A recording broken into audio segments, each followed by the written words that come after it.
Welcome back. So the topic this week is a continuation of where we were last week, and many-body perturbation theory in the time-independent variant is the one which we are going to deal with mostly today. And we are going to look at some examples, and we're also going to look at how we can represent the many-body perturbation theory in a diagrammatic way, which is a very handy way of representing diagrams, and we can, or contributions to many-body perturbation theory.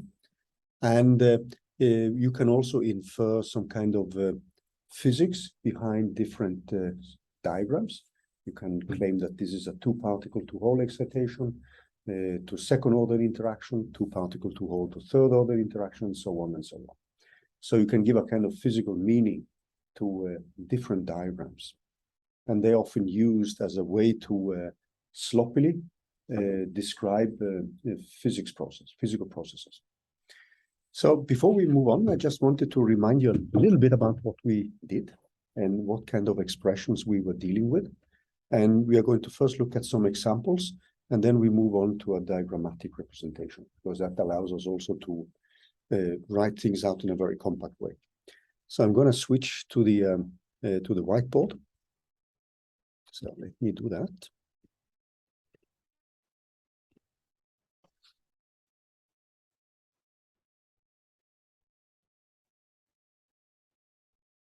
So just a reminder from last week. So what we have done, we have looked at what's normally called Rayleigh-Schrödinger perturbation theory.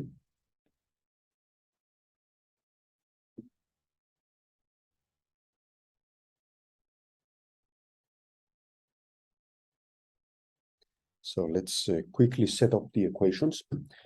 So we found that the energy, or what we normally call the correlation energy, can be written out as a summation of the terms to different orders in the interaction. Not the full Hamiltonian, but the interaction itself. And we have then a sum from I equal to from 1 and in principle to infinity. And then we have a delta E of I. And we saw that the delta E of 1, that was something which we wrote out when we now assume that the model space consists only of one Slater determinant. So just remember we had this operator, which in this case now had a state which we claim should represent the ground state. This is the ansatz for the ground state. And we assume also that this ground state is non-degenerate. Then we define an operator which projects out from the exact wave function the model space ansatz. So that means that when we took this operator P and act on the exact wave function, this is just going to project out phi 0. And this term here is a term which now is simply given by this expression here. And when we now look at the definition of the operators we had, this is something which gave rise to the reference energy contribution from the two-body interaction. And we are assuming that we have a one-body operator and a two-body interaction only. And this is just a sum over all the states below the Fermi level, all the occupied states. And these are the same states which then defined this ansatz for the ground state. And these are anti-symmetrized matrix elements. What we had then as the next contribution is a term in second-order perturbation theory. And that is a term which we would simply rewrite in a more generic way. We would then have a sum over the intermediate states, M, without specifying what they are. And this is given by the matrix elements between the interaction part and these intermediate states. And then we had a phi of M here, multiplied with interaction, phi 0, and this is divided by the unperturbed energy minus this energy of the intermediate states. And these energies are the eigenenergies of the Hamiltonian operator, which we call the unperturbed Hamiltonian operator. So we have an H0 plus an HI. And now we can, when you now dive into textbooks, what you're going to see is that some textbooks use a Hamilton operator, which is normalized with respect to a given vacuum, whereas other textbooks may actually just set up the Hamiltonian as it is without thinking of a given reference vacuum. So these are things when sometimes, unless we specify it clearly, we normally end up with a Hamiltonian which it just refers to the true vacuum. So you will see in different textbooks, I mean, it varies from author to author.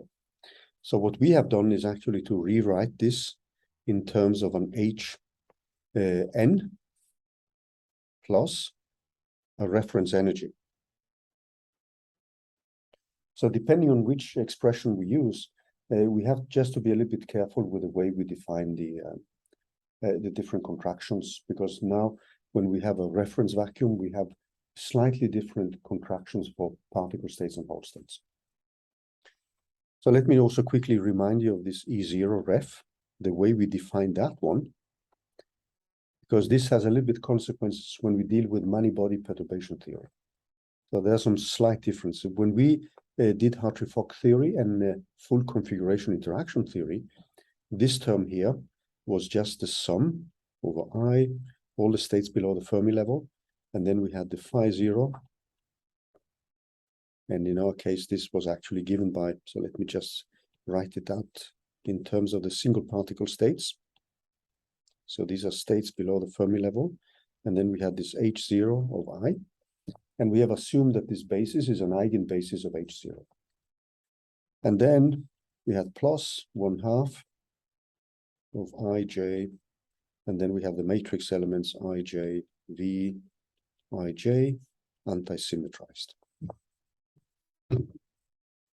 Then this operator which we are introducing here, so I'm just reminding you of some of the quantities which we are looking at. So this is given by matrix elements P of this matrix operator, this operator F, multiplied with Q, and then we have an AP dagger AQ. And then we had the interaction piece, which went like 1/4, because we're looking at anti-symmetrized matrix elements. And then we had PQ, V, and then RS, and then we have the creation and annihilation operators, which are pertinent to this operator here. So when we now are calculating expectation values, we have just to be a little bit careful with the way we use the operator and the way we typically relate that to many-body perturbation theory. So to remind you of that, when we looked at many-body perturbation theory, what we defined as the reference energy E ref of many-body perturbation theory, that was simply given by this energy we call for W0. And that energy there is the eigen energy of this part of the operator. So these are the states phi 0 multiplied with W and phi 0 here. Now, the reason why I'm bringing this up is that when we then define the correlation energy of delta E here in many-body perturbation theory, that is given as the true energy minus this energy W0. When we did the correlation energy in FCI theory, and also when we are going to deal with coupled cluster theory and other many-body methods, this was given as E, the true energy, minus the reference energy, which we defined up here. And this reference energy, the thing now is that I haven't specified the basis we are using. So that basis could be a Hartree-Fock basis, could be some other mean field, or it could just be a handy basis, which we have chosen, like we did in the first midterm, where we simply took a Coulomb-like or hydrogen-like wave functions. Now, this has some consequences when we now are looking at the operators, because this is the same as E minus, and then we have W0 plus this delta E1, which we defined earlier. So when we add the first term in perturbation theory, in many-body perturbation theory, then we can define the same quantity, which is this E0 rep. But perturbation theory normally starts with a definition which you see here. So sometimes this can be confusing because it becomes then important to keep track of what kind of operators are we actually dealing with when we are calculating expectation values. So the first term which we have then, when we look at the correlation energy from many-body perturbation theory, if we want to use this definition, is the term to second order. And another quantity which we also did look at, so let's bring up some further terms here, because today we are going to look at specific contributions.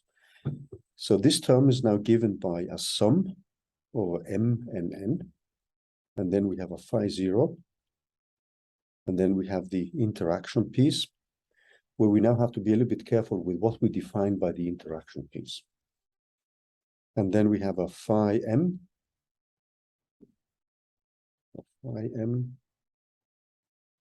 and then we have a new interaction piece of phi n, and this is multiplied with phi n of hi, and then we have a phi 0, and divided with a omega 0 minus omega of m, and multiplied with omega 0 minus omega of n here.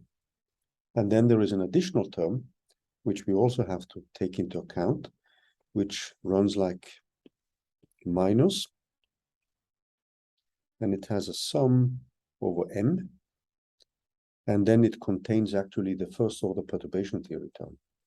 And this contains a phi 0 of hi of phi of m,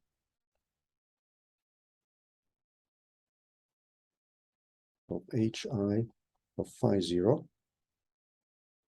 And this has a denominator which is actually squared,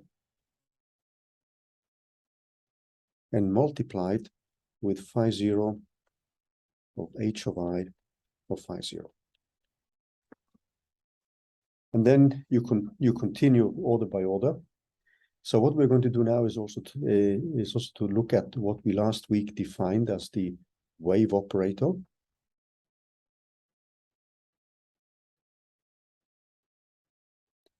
And let me just quickly remind you of that. And let me bring up my cheat sheet here, so I write down the expressions which I actually wrote during the lectures. So we wrote this operator as an omega v for Rayleigh-Schrödinger perturbation theory, which was given by a set of contributions. So when we look at the wave operator now, this is going to be given by omega of I, and now I equals 1 to infinity in principle. So this quantity acts on omega of phi 0, and this is the same as q acting on psi 0. Okay, so the total wave function, this psi 0, is actually given by phi 0 plus q times the projection, which the projection operator for the excluded space acting on phi 0. Now, the different operators, if we look at first order in perturbation theory for the wave operator, this is something which we wrote as a sum over m, and this goes like phi of m, and then we have a phi of m, and then we have the operator, and then we have phi 0, and then omega 0 minus omega m. That will be the wave operator to first order in the interaction. And then we have to second order. Then we're going to have a term which goes like m and n. We're going to have a phi of m, hi,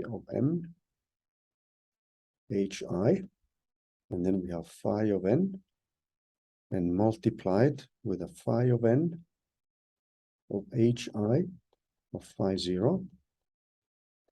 And this is then divided by omega 0 minus omega m, and omega 0 minus omega n. And then we have minus, and then we have a summation over m. We have a phi of m, of phi of m, of hi, of phi 0. And this is divided by omega 0 minus omega m squared, and multiplied with this term phi 0 of hi of phi 0, like that. That's the wave operator of the third order. And you remember now that the correlation energy, this delta E of I, is nothing but the expectation value of phi 0 with hi acting on this wave operator and multiplied with phi 0.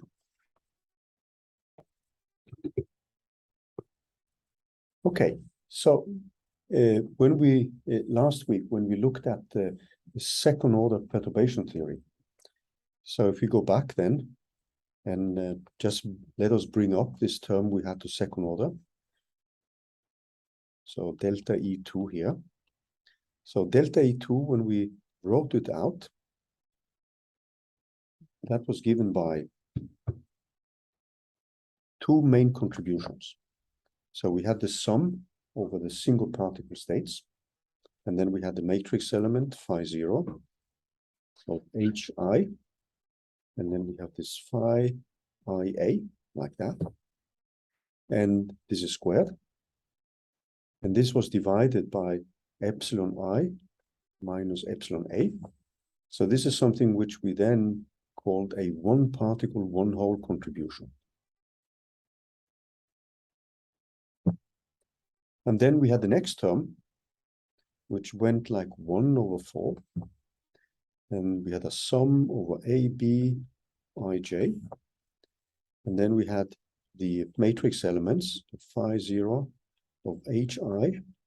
And then we had a phi of ai. No, sorry. I actually rewrote it. I wrote it wrongly here. Just adjust it.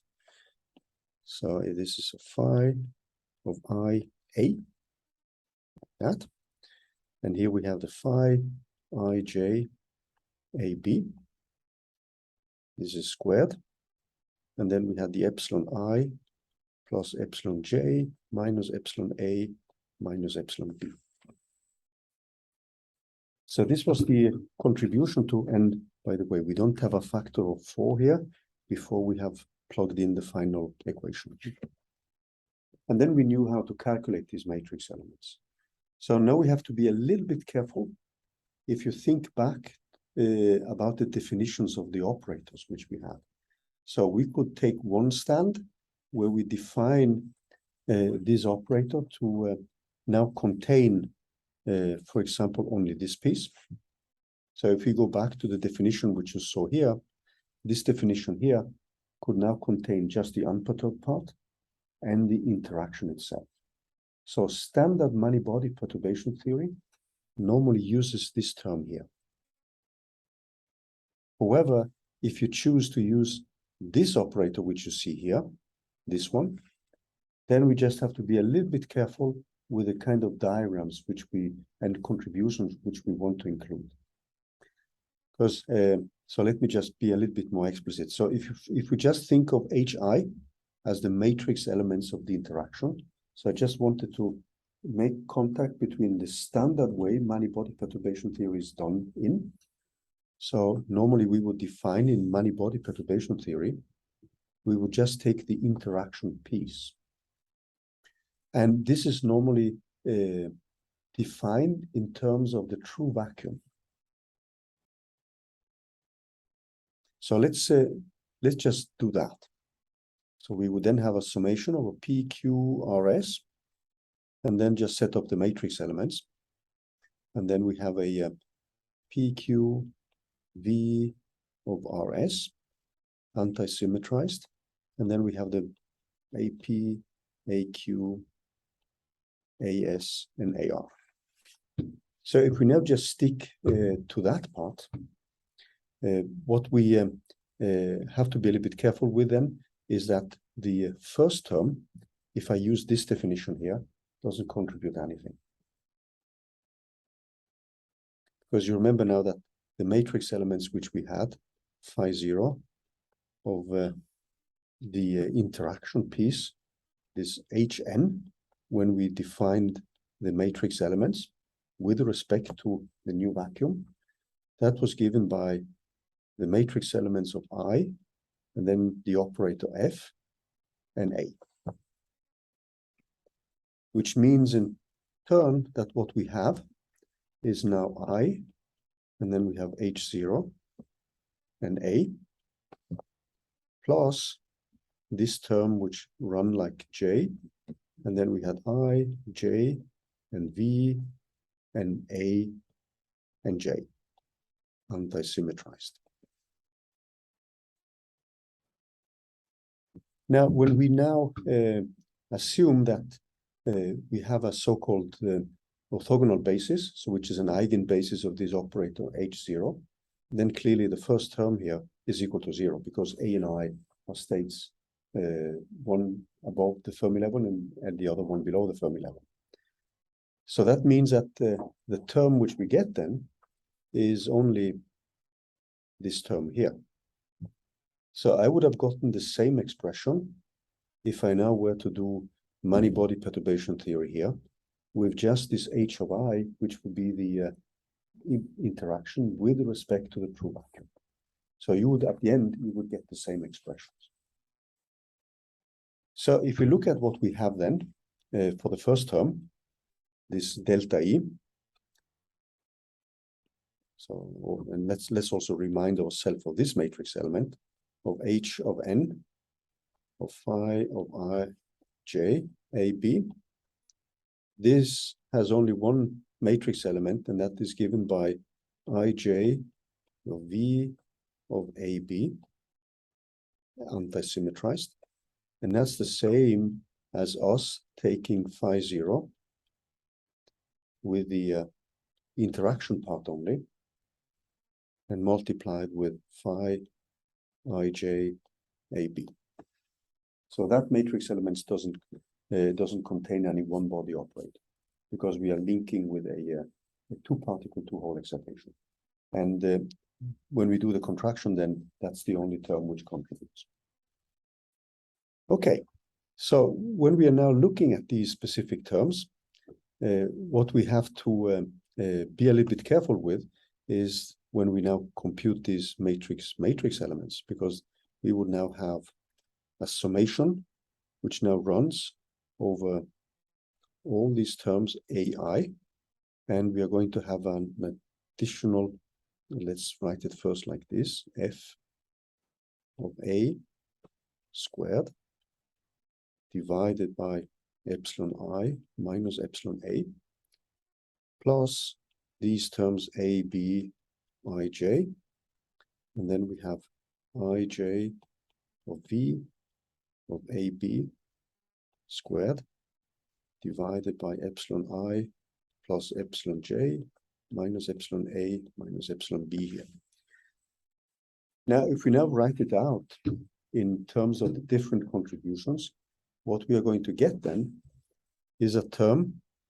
The first term is now going to be given by a sum over AI, but there's also going to be a sum over J here, because now I'm plugging in the explicit matrix elements. So what we're going to have then is now this contribution of them with the matrix elements, where we now have a matrix elements which goes like A, IJ, V, and then IJ squared divided by epsilon I minus epsilon A.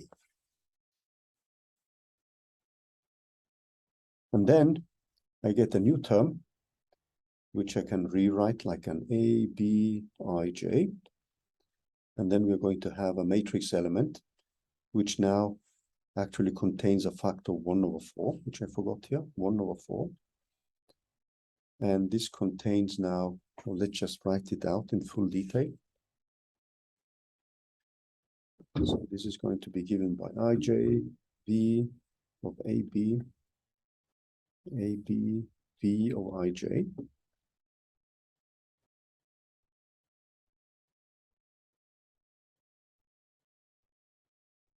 Now, one of the things which we did last time was now to make a link between many-body perturbation theory and the full configuration interaction theory. And what we had then is an approximation to the coefficients which we get when we diagonalize, which we defined as a matrix. So if we take this term here, we could then define this as a matrix, which we call Tij AB. And in many-body perturbation theory, this is something which we can calculate order by order.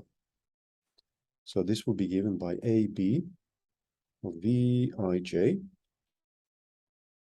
and T epsilon I plus epsilon j minus epsilon A minus epsilon B. Now, if you now look at the wave operator, what you can then infer from that, if we go back and look at the way we define the wave operator up here, you see now that the wave operator to first order in the interaction now has a term which has a denominator here, and then it has the matrix elements between a two-particle two-hole and a one-particle one-hole excitation. So that means that the wave operator here, this is something which we can write out. So the wave operator for this specific state with a two-particle two-hole excitation, it's actually the wave operator to first order. A two-particle two-hole excitation is now going to be given by a sum over AB and ij, and it contains the state AB multiplied with AB and V of ij divided by epsilon I plus epsilon j minus epsilon A minus epsilon B. So that means that we can rewrite this one in terms of the wave operator, or no, this coefficient, or this matrix element, T. We can rewrite this one as AB multiplied with Tij of AB. And these matrix elements are matrix elements which we can calculate order by order. Now, one thing you see now is that if you take a look at the expressions which we have, for instance, for the term which involves two-particle two-hole excitations, like this term here, this is something from a computational point of view, is something which we can rewrite in terms of matrices. So let's take a look at the computational, so from the computational issues.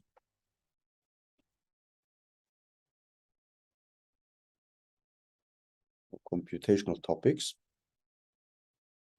So let's now look at this explicit term to second order in the interaction, AB, ij, and then I have my ij of V of AB, and then I have my AB, V of ij, and then I have the epsilon I plus epsilon j minus epsilon A minus epsilon B.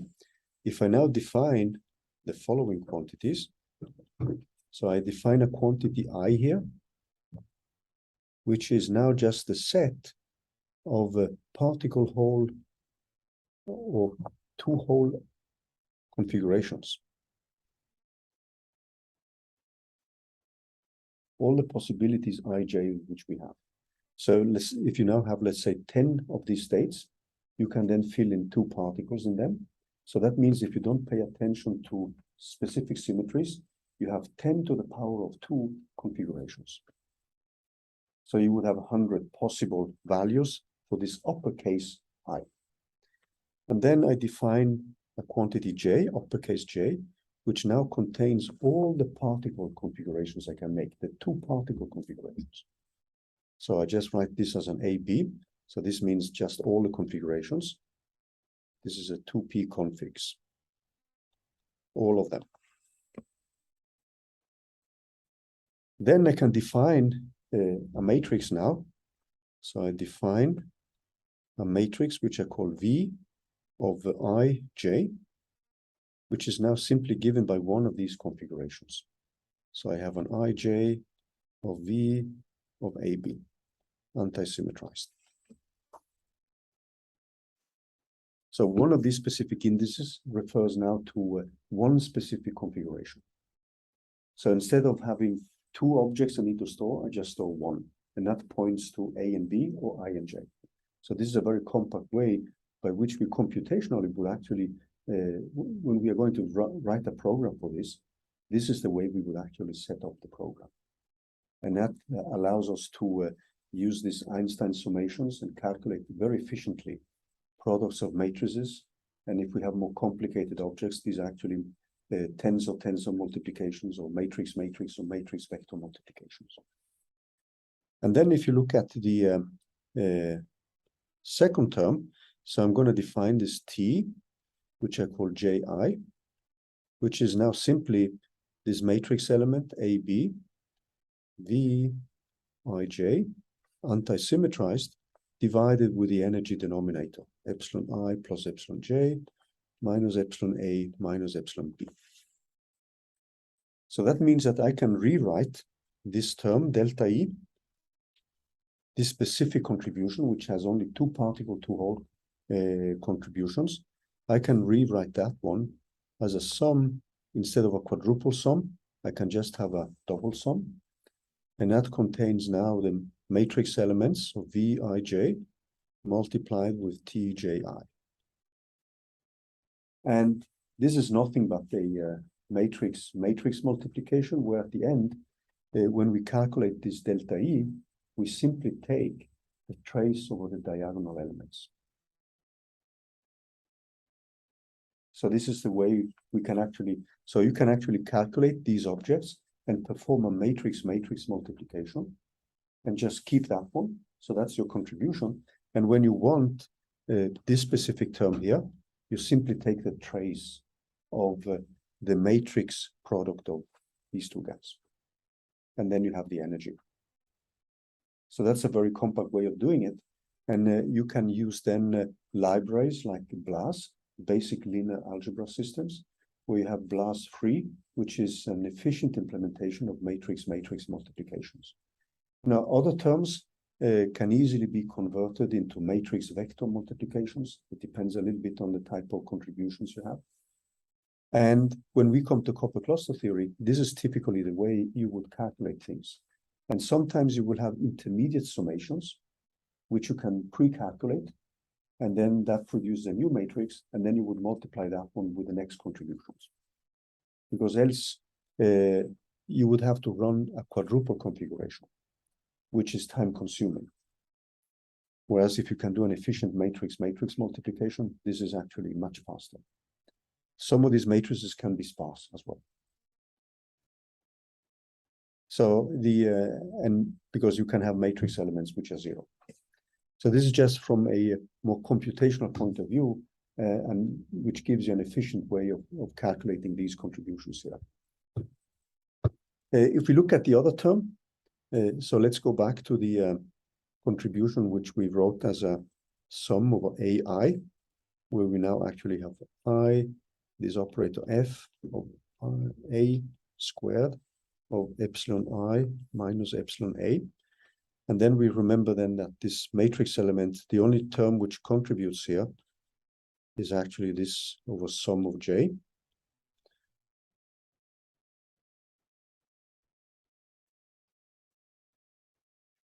In this particular case, what we end up with then is a triple sum. And here we have to be a little bit more careful, because then we would have a vector over the A's, and then we would simply have a summation over all the whole states Ij. So that's something which could be written as a part of a matrix. But then we have for this specific case, we have to be a little bit more careful, because this I and A is in principle just a vector. So you would have the vector I multiplied and with a vector A, or the vector which represents all the particle states, and a vector which represents all the whole states. And then you would actually look up. So this term here is a term which you would simply write out as a vector times a vector. But then you have to calculate these kind of intermediate states. not these intermediate contributions before you do that. So this is just about the technical calculations. What we are going to do now is to look at the diagrammatic representation of these terms. So the first term here, this term is a one particle, one hole excitation. The other one is a two particle, two hole. And let's now switch to the diagrammatic representation of these quantities.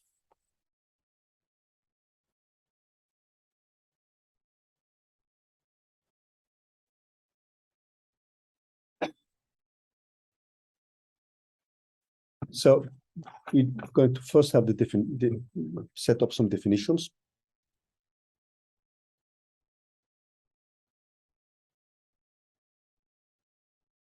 And the first definition is obviously to set up the operator. So what we had then is that we have a operator V.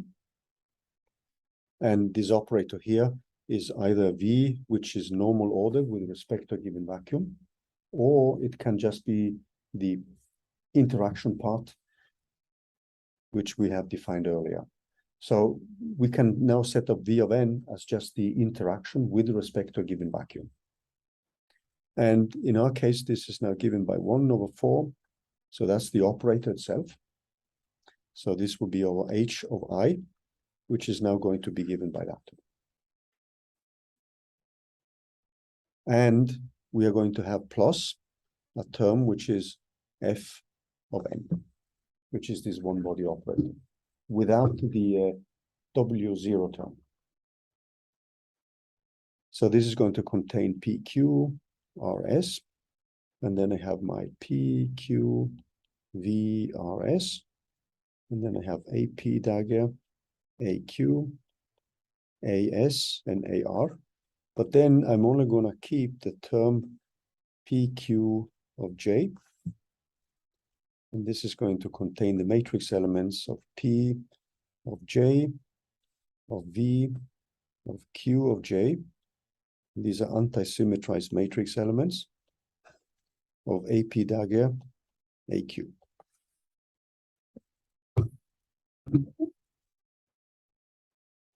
And we are going to assume that we have anti-symmetrized matrix elements, and the way we define these operators themselves. So this becomes a little bit important because we normally we put the definition of the operators without arrows. So the V of n piece is the first term. So this is what we have here. So the V of n. So this is what we are going to label as V of n. And this is the term which we're going to call F of n without the H0 part. Because the H0 part is contained in this W0 term, and also the single particle energies. So we have then, when we now look at V of n in diagrammatic form, this is something which we wrote like this. So we have an interaction vertex like this. So we have states where we don't put arrows on them to simply indicate that these can be particle states, or they can be whole states, RS. And then we have plus, and then we have the exchange term like this. And then we have R and S, and then we have the interaction itself, and then P and Q. Now, if we look at the operator F of n, this is now given by, since we have this summation over the whole states, this is given by the following. So we have an interaction piece like this, but then we have a closed loop. So this is the whole state J. So here we're putting arrows on it. So this is P and Q. And it contains then the exchange piece, which we then would write like this. So we have the whole state here. So we have a state here and a state here. So this will be Q, and this is P, and this is now J. So as soon as you have arrows, then we are indicating whether these are contractions and whether we have a particle state or a whole state. So as we said, the matrix elements are normally given then in terms of anti-symmetrized matrix elements. So that means that when we write the diagrams, we have to write both the direct term and the exchange term. Now, normally, if you use the anti-symmetrized matrix elements, you would shrink these vertices just to one point. So with anti-symmetrized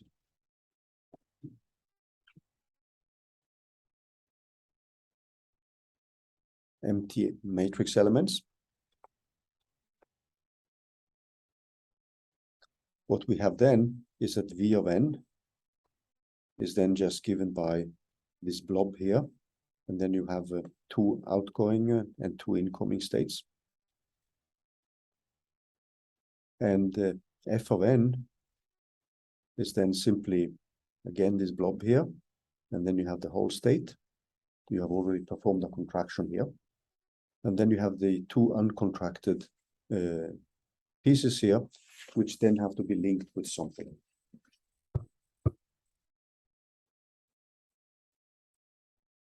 What we have neglected, so we have left out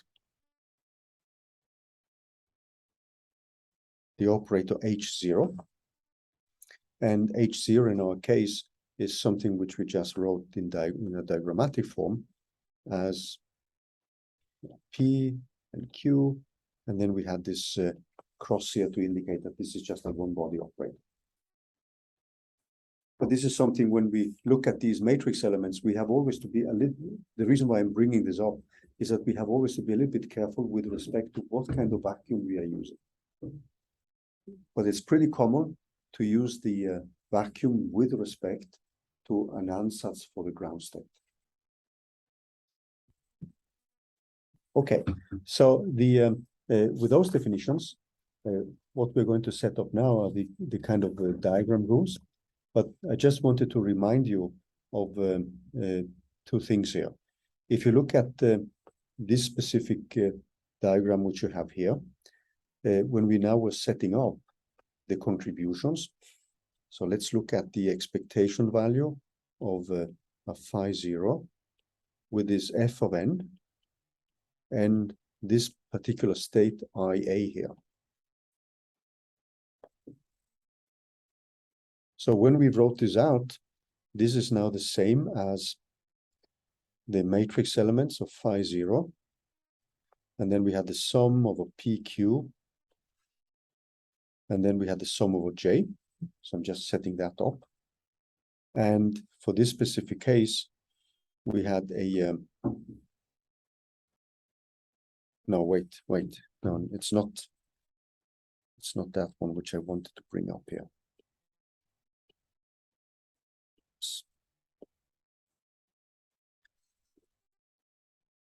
Was the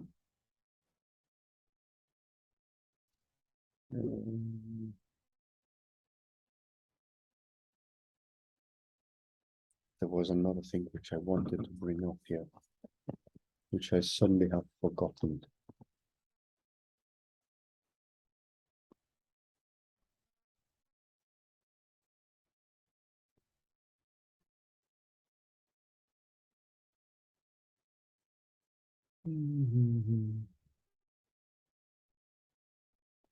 Yeah, let's take a small break, and then I just need to reboot my brain here because there was an argument I wanted to bring up here. Let's just pause. So what we're going to do now is to look at both examples, but we're also going to set up the diagram rules.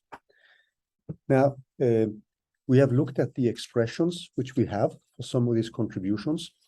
And the thing now, if we want to look at specific diagrammatic expressions, let's now bring up first the rules, and then we are going back to the equations which we had and how we can represent that with diagrams. And then as we move on, we are going also to look at the expressions for the different terms which we get when we set up the diagram rules. And these expressions will contain things like the number of whole lines, the number of loops, etc. And they're given terms which we can derive theoretically. But the first thing I'm going to do now is actually to set up all the diagram rules which we need in order to write down a specific contribution. So the first rule, yeah. What was the thing that you had in mind before? No, actually, it comes later. It's actually better if I take it later with examples. Okay. And because then I can, when I set up the rules, I can prove some of the rules by looking at examples. So let's say my goldfish memory needed a reboot. So let's look at the diagram rules. Just state the rules first, and we're going to look at examples, and then we are going to gradually go through the derivations of the different rules actually. So one, for a diagram,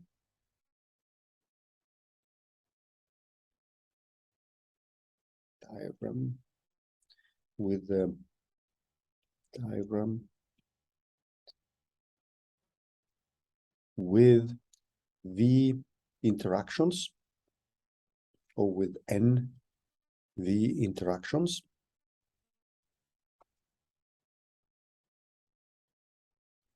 Then each vertex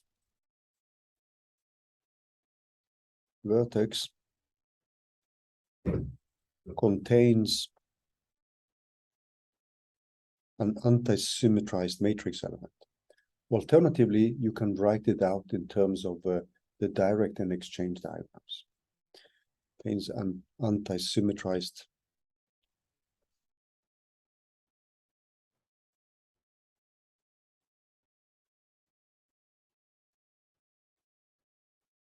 vertex. This is normally indicated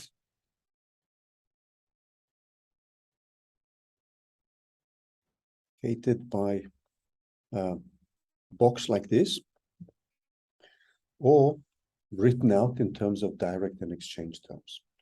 So this is sometimes it can be a little bit confusing in the literature because people write out the direct term, for instance, and they still say that this represents an anti-symmetrized matrix element.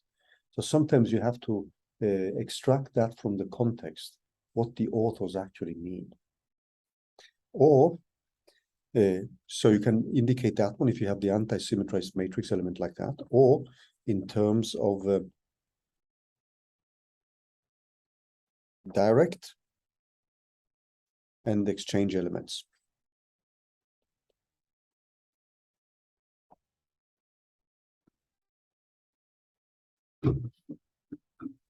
And in that case, what you typically would have then would be to indicate it like this.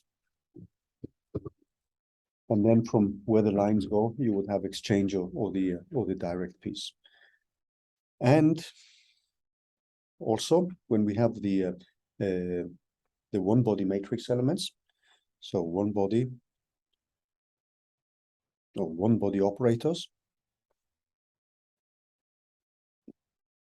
are indicated as, so you have a vertex here, and you would typically have a cross like this one, without specifying what kind of operator you have. Then comes the next rule, number 2 here.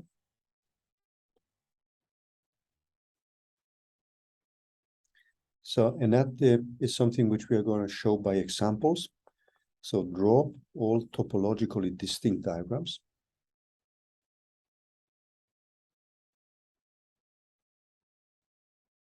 Distinct diagrams to a given order.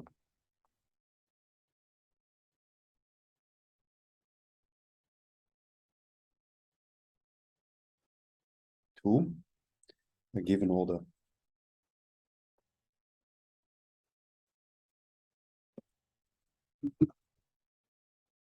By linking. So I'm just writing down here the text here. By linking up all particle lines, all particle and whole lines.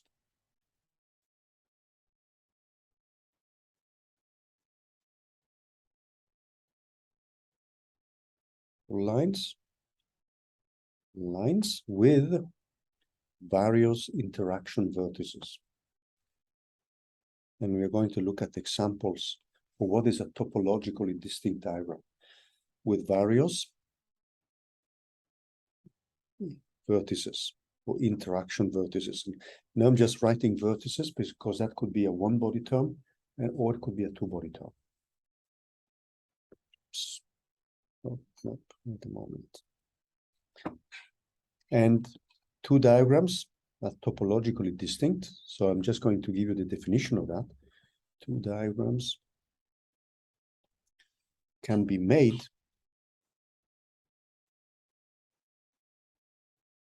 topologically equivalent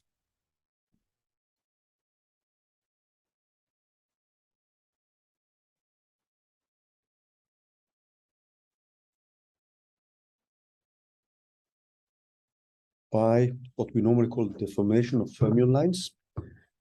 So I'm just writing down the text here. By the deformation of fermion lines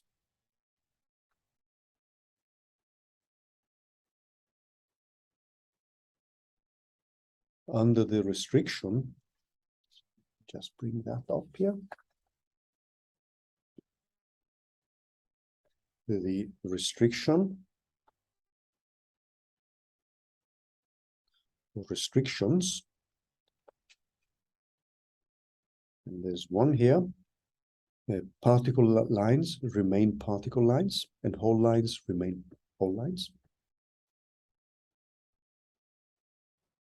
So they cannot change character because they represent a contraction, right? So particle lines remain particle lines.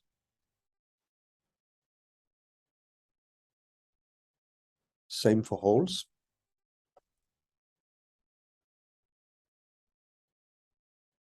And two, that the ordering of the diagrams of the interactions is not altered. So that means that the ordering or the sequence of the interactions is not altered. Of vertices, not altered.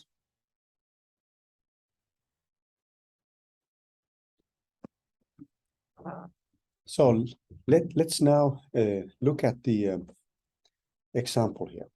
And one example, so let's take this example of what we going to mean with a topologically equivalent diagram. So what we looked at was the contribution to many-body perturbation theory. We had this term AB, IJ, and then we have a matrix element IV, AB, AB, V, IJ, divided by an epsilon I plus epsilon J minus epsilon A minus epsilon B. If we now look at this term and how we would represent this diagrammatically, we know that when we wrote this down,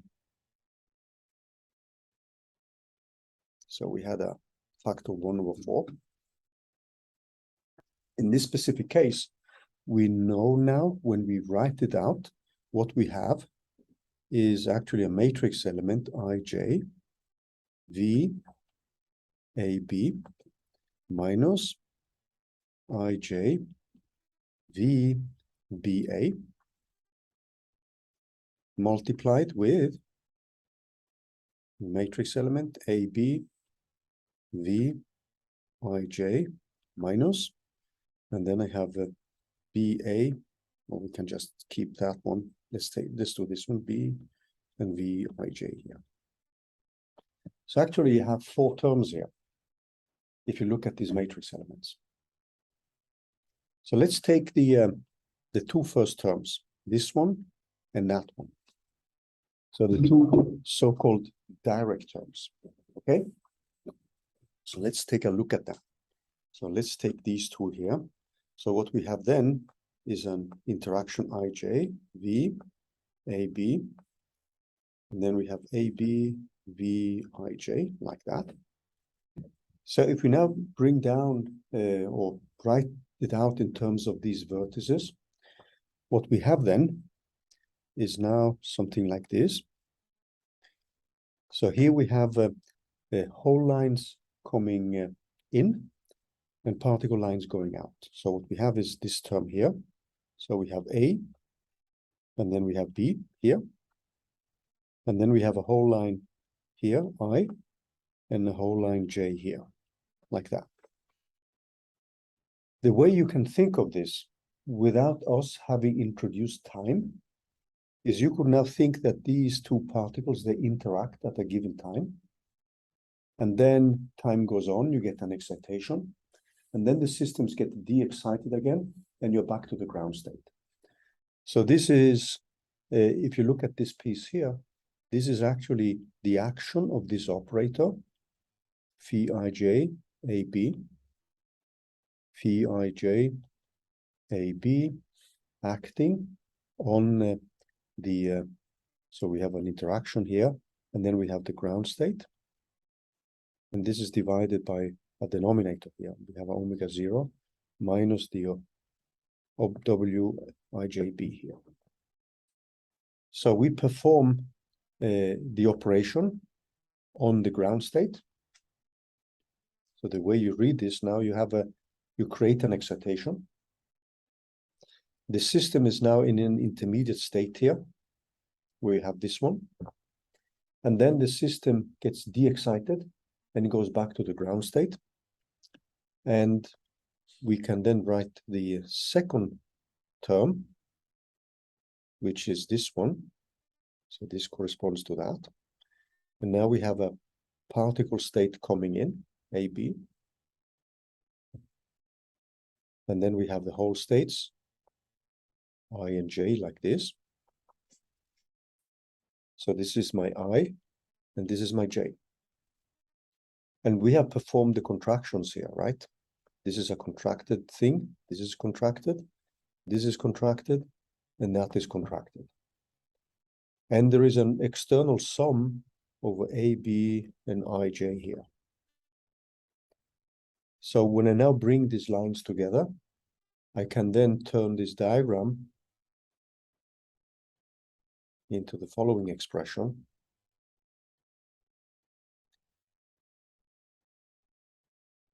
So I have these loops, which I'm closing.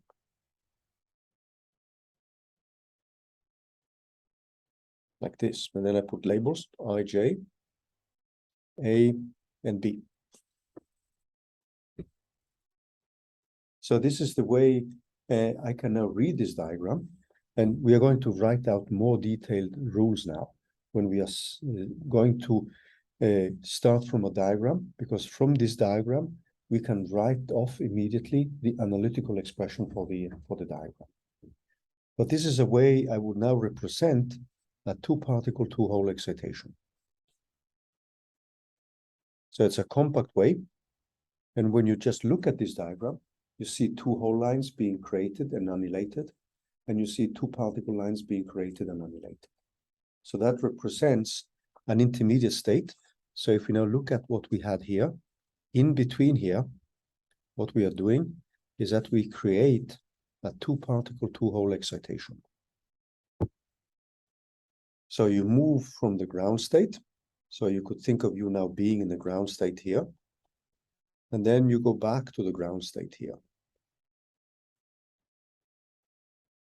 So you see now you have the system or the particles interact with themselves an infinite amount of times. So you have an infinity of two-particle, two-hole excitations. And then it gets de-excited after some time within what we might call the limits of the uncertainty relation. And then the system goes back to the ground state. So diagrammatically, you would write this in this term here. So many times you will see people also skipping the labels I, A, J, and B, and simply just draw arrows. But when you want to write the analytical expression for the diagram, then you need to put the labels on all the arrows. And then when you have the labels, you can read off the analytical expression for the diagram. Now, when I said topological equivalent, the thing now is that if we look at a diagram like or contribution which now we would get from, let's say we take this term here, we take this one, and we multiply with this term. So what we would have then, when we now look at these diagrams, so we would now have AB with Vij multiplied with BA, and these are now not anti-symmetrized matrix elements. These are just the direct and the exchange elements. And then we'd have an IJ here. If we now look at this in the same way, what we have is the two whole lines going out. So we have or coming in, we have a J here and an I here. We have the same vertex up here. And we have this I state and this J state here. They get contracted like this. And then if I look at the matrix elements with the A and B here, what I would, by the way, this I didn't write this correctly here. It should be not like this, but IJ and AB here. So what we have then is the matrix elements A coming in here. So we have A here and B, but then we have a cross term here, which looks like this. So we get an A here and a B here. And then when we bring everything together, this diagram is going to look like, when we perform the contractions, this diagram is going to look like as follows.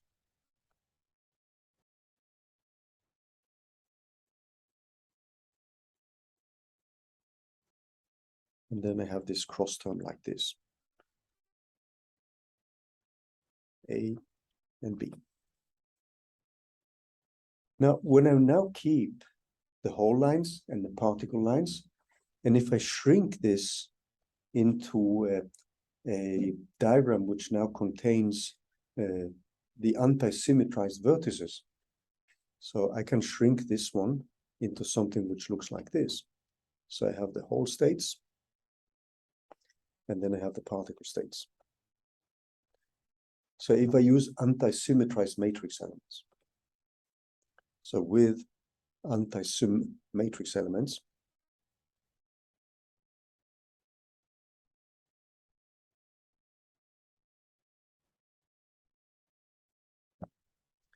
and then if I take this one, which I have up here, this can also be shrinked to this diagram here.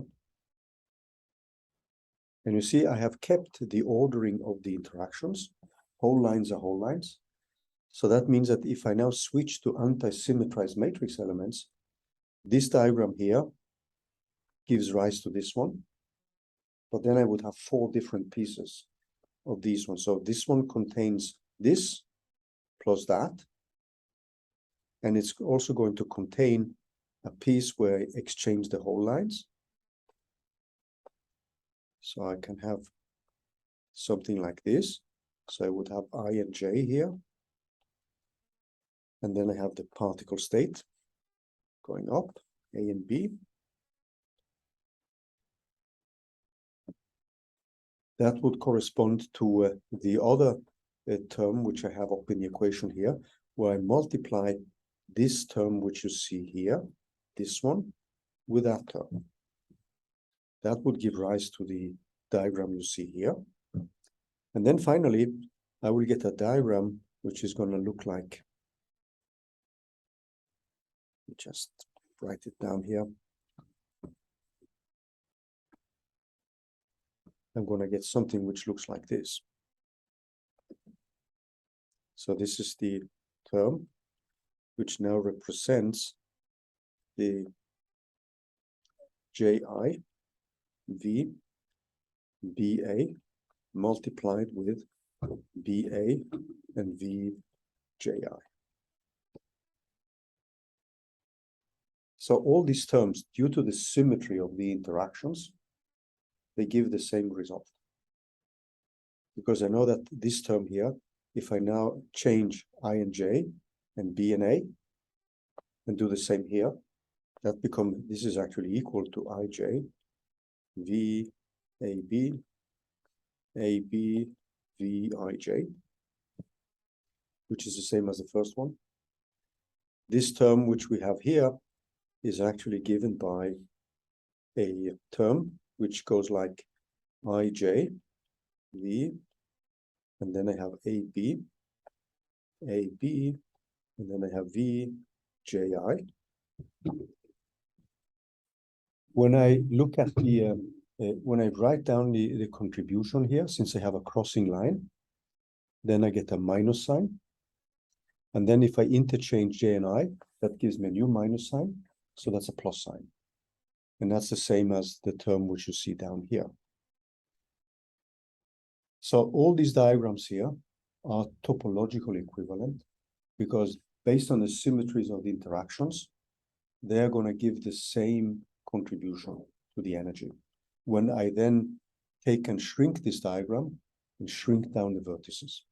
So these diagrams here are labeled as topologically distinct ones when you introduce anti-symmetrized matrix elements. But how do you count the crossing lines on the shrink version? I didn't get that. You mean this one?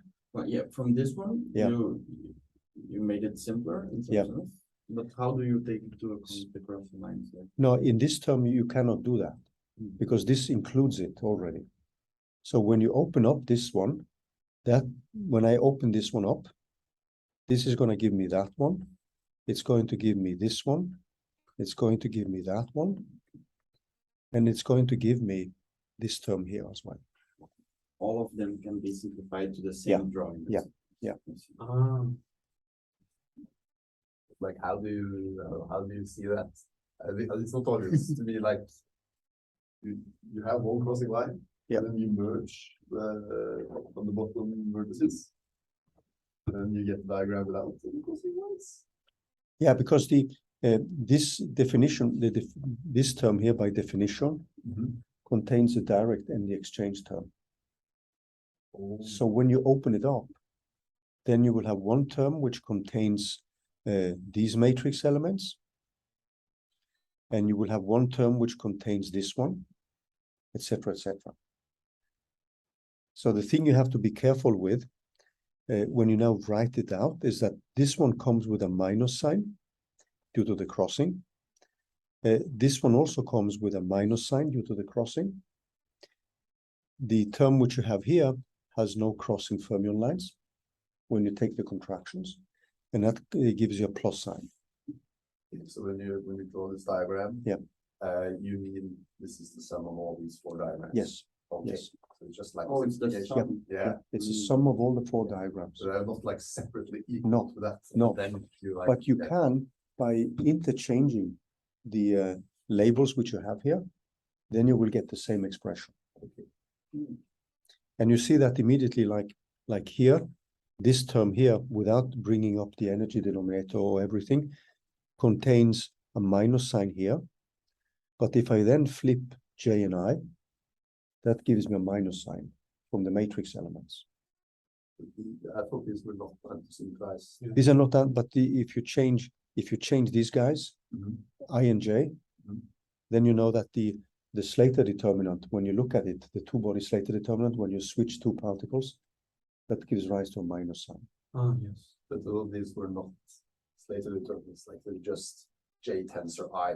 Yeah, not, yeah. But so you just swap to the cat. Say it again.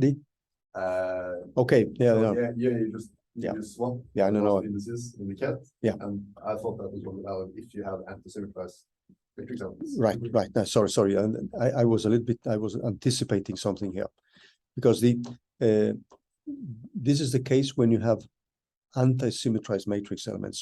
So here, swapping these two doesn't give you rise to minus, but you have a minus sign here. Yeah. From the Exactly.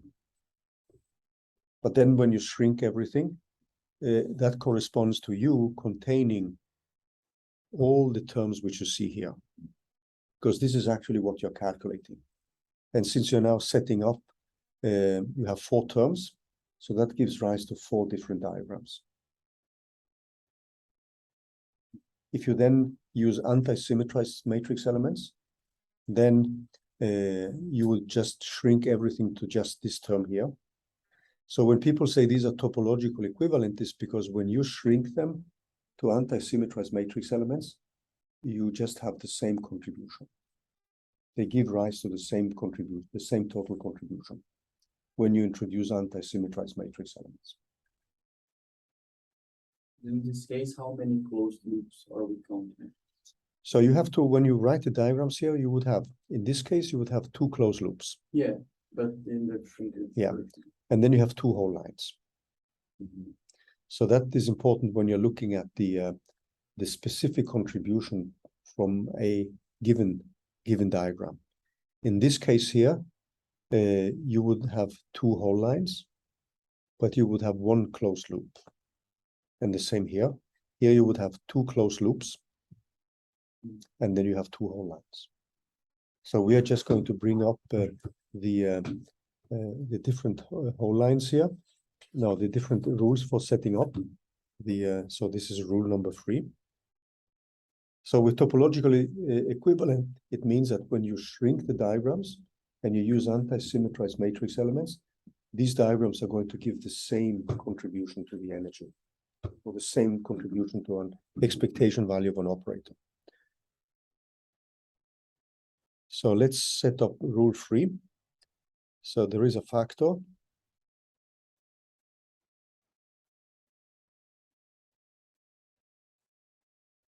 And this factor runs like minus n to the power of the number of whole lines plus the number of closed loops.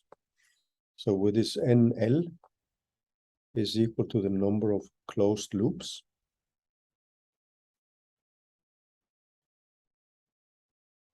And then this NH is the number of whole lines.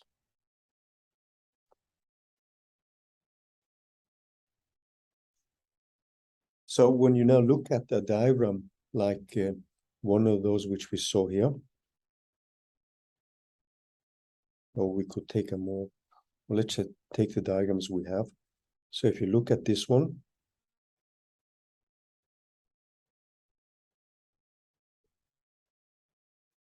then we see now that we have number of holes equal to 2 and number of loops is equal to 2. So this gives us a factor plus. So that's one of the rules. And we are going to go back to this one when we are going to look at the number of contractions which we're making. Then rule number 4, for each interval between 2 successive vertices. So an interval between 2 successive vertices would actually be this one. So let's just call that for each interval between 2 successive vertices.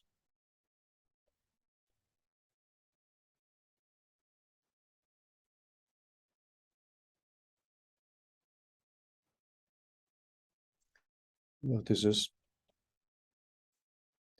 Then we have a factor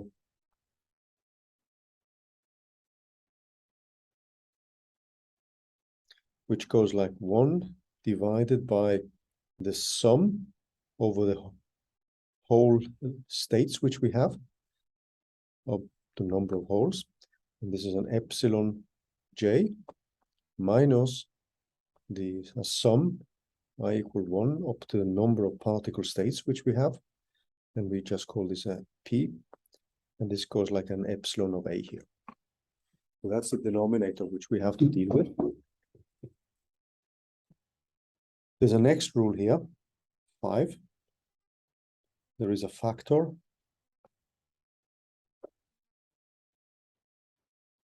of 1 divided by 2 to the power of number of equivalent pairs. So where this quantity, NEP, is the same as number of pairs of particles or lines, pairs of lines that begin at the same interaction and end at another interaction, but the same one for the set of particles which we have, or lines which we have. The number of pairs of lines that start at the same interaction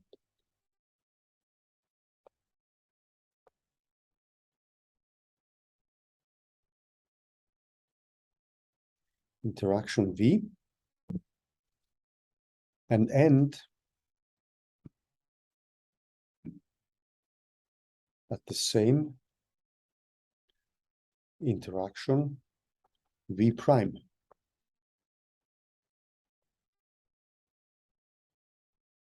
V prime and go in the same direction.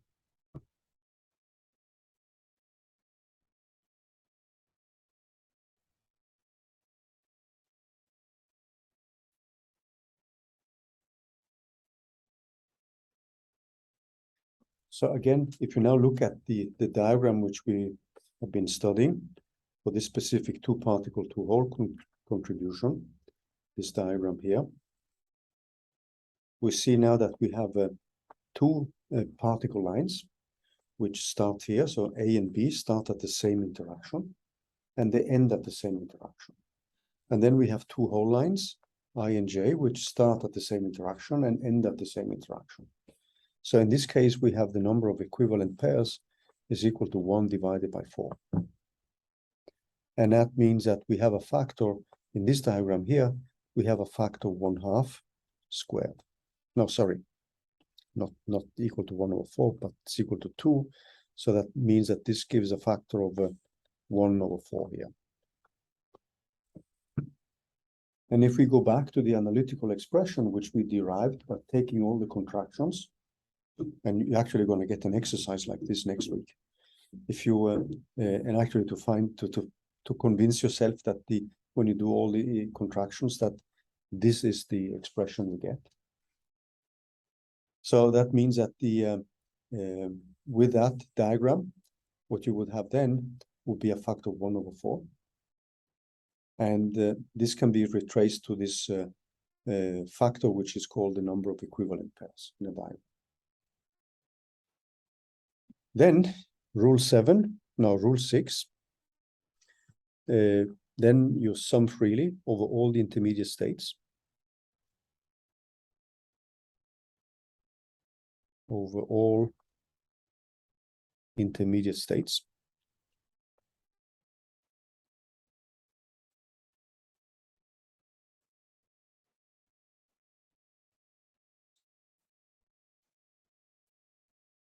Which means that if you look at the intermediate states, that means that the states which you would have between the interaction vertices, where you perform the contractions and where you then have closed the lines here. So this would be a set of the states where you sum freely over them.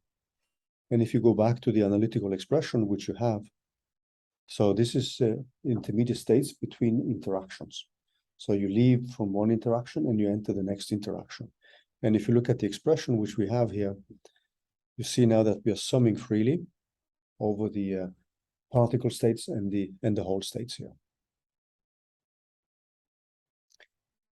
So let's look at another example here. But before we do that, we need to set up rule 7, which is now label all vertices with particle and hole states, or just particle states with the different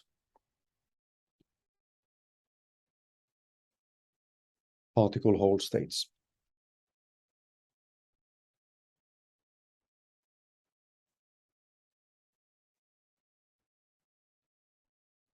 So that means that if you have now and set and assign labels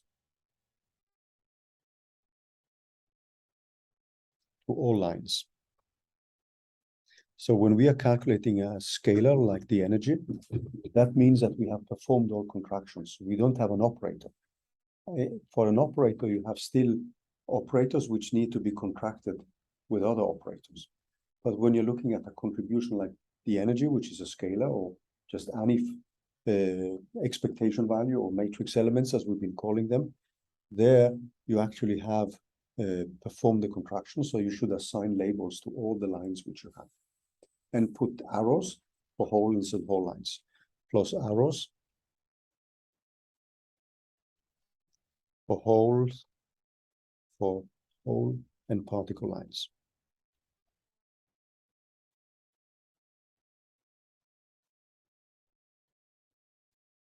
So let's look at an example here. Let's practice a little bit, and then come back to these specific rules here. So let's now look at the diagram, which looks like this here. So we have this diagram here, and then we have a term like this. So now I'm putting labels on it.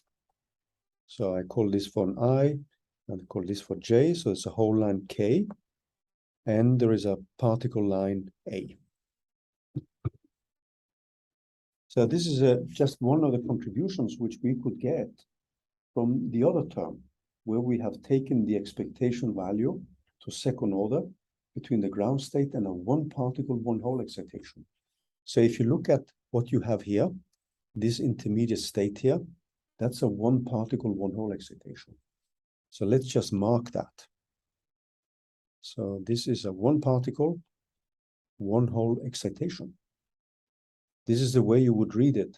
So when I say you can read off from a diagram, then you look at the intermediate states you have, and these would be the intermediate states. So let's try to use the rule now.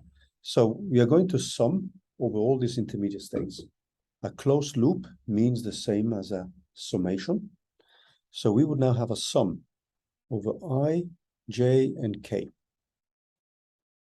But then we have an intermediate state A, which is also summed over. So this term here actually arises from this term here, AI, and we have a matrix element between I and F and A squared divided by epsilon I minus epsilon A.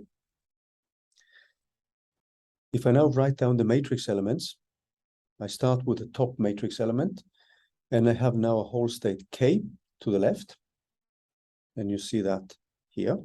So that's a state leaving. If I bend up the line, I have a state I leaving, and I write V, and then I have a state A coming in, and a state I coming in. Now I'm not putting anti-symmetrized here because I'm going to have many different matrix elements. I can shrink this to a so-called Hugenholz diagram. Yeah. J, I think, in the chat here of I twice in the inner product. Say it again. K. Yeah, AJ, not AI, in the inner product. No, I'm starting from the top one. Oh, this is only for the top one. Oh, Yeah. right. So I know you can yeah, think of when I normally I have a kind of ordering, right? Because later when we do time dependence, you can think of you starting at a time t0 and ending at a time t1. And when I'm setting up these terms, I'm thinking of this as the last time step. And in here, what I would have next would be this state A coming out. But now I have a state J here. And then I have V, and then I have my K, and I have my J. Then what I have is a denominator. Now I look at the sum of the particle states below, in between the two vertices. So these states I and J here, they contribute on epsilon I minus on epsilon I, epsilon J minus on epsilon J. So I have only epsilon K minus epsilon A. So the number of whole states in intermediate whole states minus the number of particle states. Then what I have is a factor of which is related to the number of whole lines. So I have 3 whole lines. So I have the number of whole lines, which is equal to 3. And I have the number of closed loops, which is equal to 3. So this will be a closed loop. This is a closed loop, and this is a closed loop. So that means that I have n loops is equal to 3. So I have minus 1 to the power of 6. So this comes out with a factor of plus.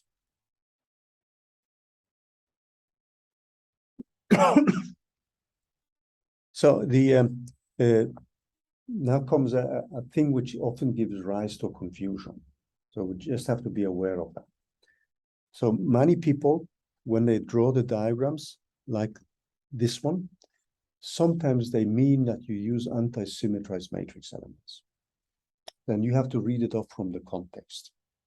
So here, as we will also see tomorrow, there are actually 16 diagrams which contribute to this type of contractions. And I'm going to give you this kind of list here. You can look at all possible diagrams to second order. You can just take this. And you can see the first one which we draw here. You simply have to be determine what is a diagram, whether you're using anti-symmetrized or just the direct and the exchange matrix elements.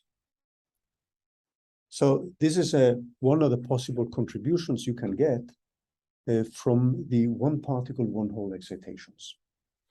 So we looked at 2 particle, 2 hole and 1 particle, 1 hole excitations.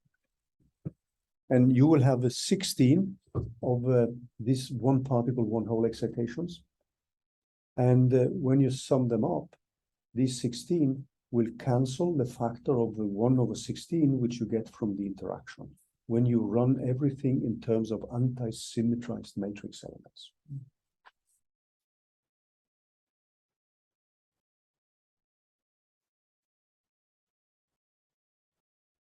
Normally, you end up just drawing one diagram to indicate that you're using anti-symmetrized matrix elements. But this guy here can actually be opened up in 16 different ways. And they are all considered as topological equivalent when you shrink them into one diagram. So when you use anti-symmetrized matrix elements, this guy is going to look like this. So you have a whole state here. This is your I. You have a whole state here, which is your J. And then you would draw it something like this. So you would have a whole line K, and you would have a particle line A here. And then what people normally do then is that they open it up, and you can open it up in any of those 16 ways which you see on that sheet of paper, in any of those ways. But then when you open it up, then you have to use the diagram rules and just be careful with the whole lines, particle lines, and number of loops. So if you now think of this contribution here, you open it up like this, because then it's easier to set up the analytical expressions. And then you simply need to keep track of the fact that you're using anti-symmetrized matrix elements, because else you would have to actually set up all these 16 diagrams, which you get from 1 particle, 1 hole excitations. So I hope I'm not confusing you too much, because what happens is when you do this type of calculations is that you always open it up like a diagram like this, but you treat the matrix elements as anti-symmetrized when you want to write down the final contribution. So you would typically write it like an AS here. So you could have opened up this diagram in another way. So you could have opened it up like this. Just to give you an example, you could have had the particle line here. You could have the whole line like this. And then you would have a whole line here and a whole line here. That's another way of opening up that diagram. That's one of these possibilities which you see.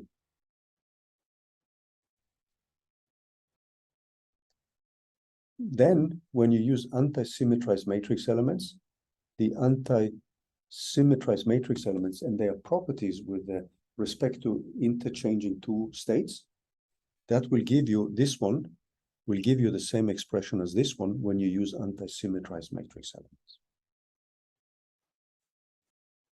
And you can see that, so let's just do that at the end here. So let's just write it out. So we would have if we now look at what we had, so we had an I here, this is J, this is A, no, sorry, this is J, and this is K.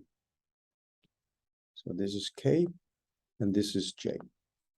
So if I write out this one, I would still have the sum over all the intermediate states. I would have the same denominator, but now I have a matrix element here where I have the state I here, and I have a state K, and I have V, and then I have a state A coming in, and I have my state I, and finally I have my state K, sorry, A and J, and V and K and J.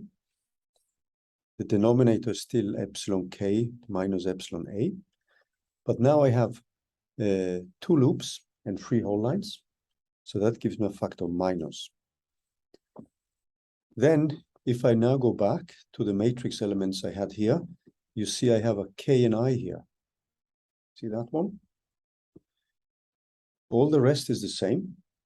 So if I just interchange K and I and use the fact that these are anti-symmetrized matrix elements, that gives me a minus. Multiplied with a minus here, I have a plus. And the matrix elements is exactly the same as this one. The contribution to the energy is exactly the same as that. So in terms of anti-symmetrized matrix elements, this diagram which you see here, this one, and this one are the same. They give the same contribution. The only difference is that I opened this one up this way, or if I prefer that one, I open it up that way. But when I use anti-symmetrized matrix elements, they are exactly the same matrix set, the same contribution, give the same contribution to the energy, sorry. So there will be 16 equivalent contributions. If I don't use anti-symmetrized matrix elements, then I have to take care of the factors in front of the operator for the interaction matrix elements. And when I sum up everything, I'm simply going to get just a factor of 1 in total.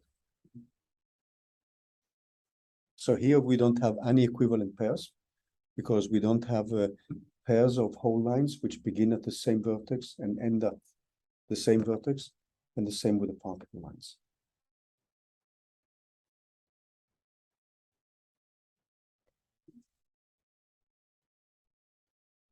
So we have 2 contributions. So the first term, 1 particle, 1 hole, and then we have the 2 particle, 2 hole diagram, which we can write out like this.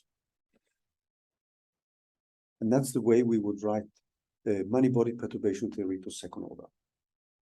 Just 2 diagrams, no mathematical expressions at all. And then when you look at this, you say, okay, this is a 2 particle, 2 hole intermediate state. That's a 2 particle, 2 hole excitation to second order. And this is a 1 particle, 1 hole excitation to second order. It's a very compact way of interpreting physical excitations. It's pretty neat. It feels more complicated than the Say it again. It feels more complicated than the analytical expression. Yeah, I know. When you're I'm used to both ways, because at the end you actually set up the you have to set up the analytical expression anyway to calculate, right? So, is it really a need to introduce this whole machinery? Let me just